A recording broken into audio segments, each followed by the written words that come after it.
اس وقت صرف مسٹر جناح تھے، وہ مسٹر جناح، وہ قائد اعظم نہیں بھی بنے تھے۔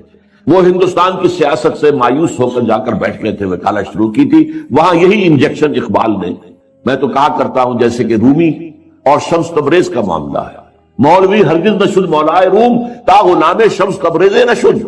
مسٹر محمد علی جناح قائد اعظم نہیں بن سکتا تھا اگر اقبال نے یہ انجیکشن نہ اسے لگایا ہوتا۔ یہ شمس تبریز ہے جس نے مولوی کو مولانا روم بنا دیا تھا، مولائے روم، اسی نے مسٹر محمد علی جناح کو قائد اعظم بنایا۔ چنانچہ پھر وہ واپس آئے ہیں، پھر وہ مسلم لیگ کے تاحیات صدر بنائے گئے، پھر انہوں نے 10 برس تک اسلام کی قوالی گائی ہے، اسلام کی قوالی تکرار کے ساتھ پورے 10 برس تب پاکستان وجود میں آیا، اور یہی کہا تھا کہ ہم پاکستان اس لیے چاہتے ہیں کہ عہد حاضر میں اسلام کے اصول حریت و اخوت و مساوات کا ایک نمونہ پیش کریں، دنیا دیکھ لے یہ اسلام۔ لیکن افسوس صد افسوس کہ ہم اس میں بری طرح ناکام رہے۔ اب تو ابھی مجھ سے جیو ٹی وی والوں نے چھوٹا سا 2-4 منٹ کا جو ہے وہ انٹرویو لیا ہے 14 اگست کے حوالے سے، میں نے اس میں کہا ہے کہ اب تو جیسے کسی نے کہا تھا، اقبال نے شاید کہا تھا، ہلال عید ہماری ہنسی اڑاتا ہے، یہ ہلال عید جو آتا ہے ہم پر ہنستا ہے، یہ روزے رکھے انہوں نے، روزہ رکھتے ہوئے جھوٹ بولتے رہے، روزہ رکھتے ہوئے سودی لین دین کرتے رہے، روزہ رکھتے ہوئے جو غیبتیں کرتے، یہ روزے تھے جو اب عید منانے جا رہے ہیں شوق سے۔ ہلال عید ہماری ہنسی اڑاتا ہے، اسی طرح یہ عید الاستقلال جسے آپ نے کہا یہ اب ہماری ہنسی اڑاتا ہے، یہ اس لیے پاکستان بنایا تھا، یہ ہے وہ پاکستان جس کا خواب اقبال نے دیکھا تھا اور جناح نے دکھایا تھا خواب۔ تو واقعہ یہ ہے کہ ہم اس میں بری طریقے سے ناکام ہو چکے ہیں۔ چنانچہ تلخ ترین بات ہے یہ اپنا جواز کھو چکا اور اب اس کا وجود اور اس کا بقا تک بھی نہایت مخدوش ہے۔ یہ تقریر بھی 3.5 سال پہلے میں اسی جگہ پر کر چکا ہوں۔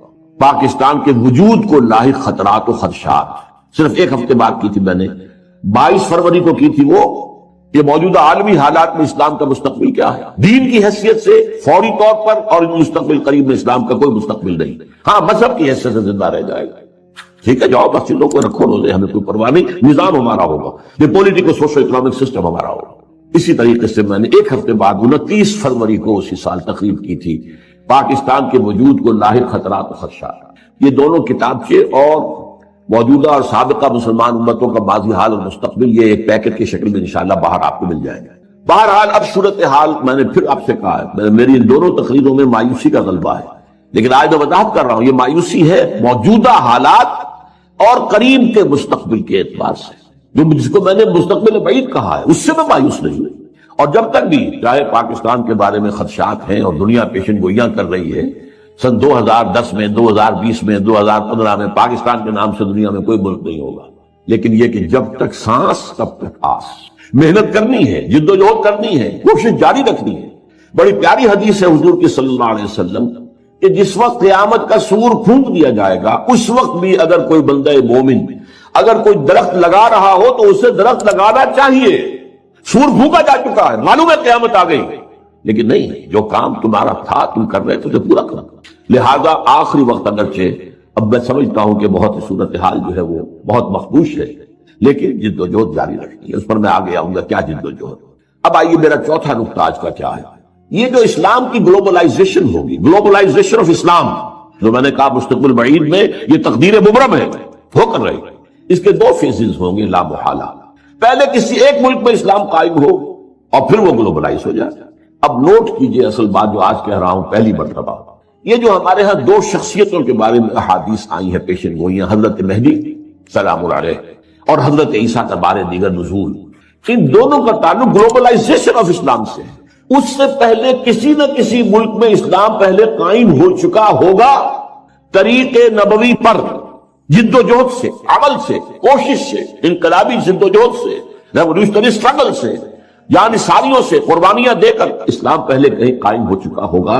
پھر اس کی گلوبلائزیشن جو ہے اس کے اندر حضرت مہدی کا بھی ایک پارٹ ہے، اور پھر حضرت عیسیٰ علیہ السلام کا جب وہ دوبارہ آئیں گے اس وقت فیصلہ کن رول ان کا، لیکن یہ ہے کہ اس سے پہلے کہیں ہوگا، یہ کہاں ہوگا، یہ میری آج کی 5ویں بات ہے۔ اس زمن میں پہلے تو میں 2 حدیثیں آپ کو سنا دینا چاہتا ہوں۔ ایک حضرت عبداللہ ابن حارث رضی اللہ تعالیٰ عنہ سے ہے اور یہ سنن ابن ماجہ میں ہے۔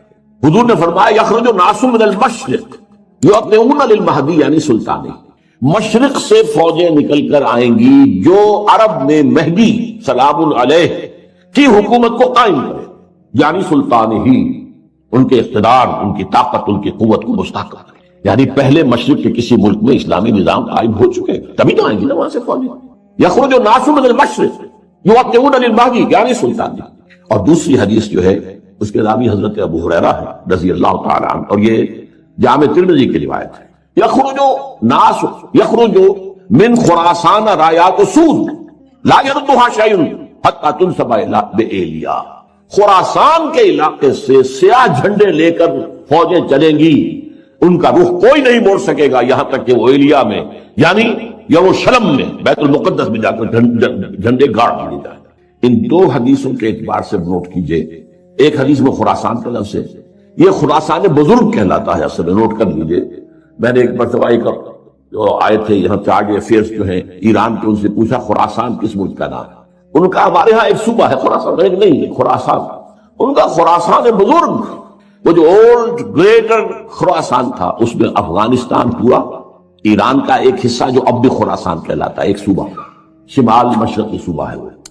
اور یہ جو ابھی ریاستیں آزاد ہوئی ہیں یو ایس ایس آر کی تحلیل کے بعد، اور ایک کنڈا اس کا پاکستان میں بھی ہے۔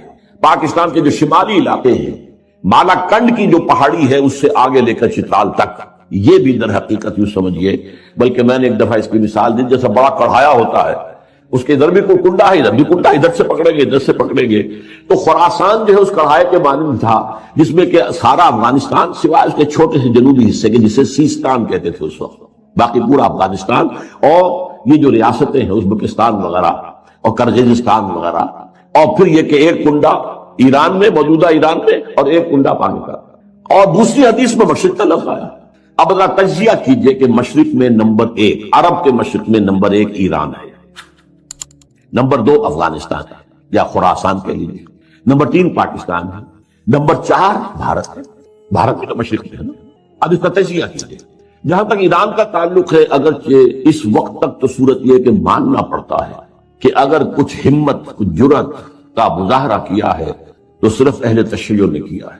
سنی مرے ہوئے ہیں، سنی بری طریقے سے سن ہو چکے، سنیوں کو یہ سبق پڑھا دیا گیا ہے، حاکم فاسق ہو، فاجر ہو، اطاعت کرنی ہے تم نے بس، اللہ یہ کہ کفر کا حکم دے، اسے کیا پڑھیے کفر کا حکم دے گا، وہ خود کفر کرے گا، وہ کرے محل کے اندر جو چاہے کرے، تم نے اطاعت کر دی۔ سارے بادشاہ بیٹھے ہوئے، کسی کا بال بھی کا نہیں ہوا، ایرانیوں نے اٹھا کے شہنشاہ کو پھینکا، بگایا وہاں سے، اور اسے جو ہے امریکہ تک نے پناہ دینے سے انکار کر دیا۔ یہ حال کیا انہوں نے دکھائی ہے نا کچھ ہمت جرأت۔ اس وقت بھی ایک ہی ملک ہے جو ڈٹ کر بات کر رہا ہے اسرائیل کے خلاف، واحد ملک مسلمان ملک۔ اس اعتبار سے تو واقعہ یہ ہے کہ ایران کی بڑی اہمیت ہے، لیکن میں افسوس کے ساتھ کہہ رہا ہوں ایران کے ساتھ 2 ڈرا بیکس ایسے ہیں۔ ایک تو اس کے اندر نسلی برتری کا احساس بہت ہے، عربوں کو وہ حقیر سمجھتے ہیں، اور نمبر 2 یہ کہ مذہبی تنگ نظری جو ہے، مولویانہ جعفریت جو ہے وہ ان کے رگوں کے اندر سرایت کی، تو براڈر آؤٹ لک نہیں آئی۔ اس لیے میرے نزدیک ایران کا رول فوری طور پر کوئی نہیں ہوگا۔ البتہ یہ ہو سکتا ہے کہ گلوبلائزیشن کا جب مرحلہ آئے گا اسلام کا، اس وقت حضرت مہدی سلام علیہ کا ظہور ہو چکا ہوگا، تو شاید اس مرحلے پر ایران کا اللہ اعلم۔ اب باقی تینوں ملکوں پہ آئیے، افغانستان یا خراسان، پاکستان، بھارت۔ ایک عجیب تاریخی حقیقت کی طرف توجہ دلا رہا ہوں،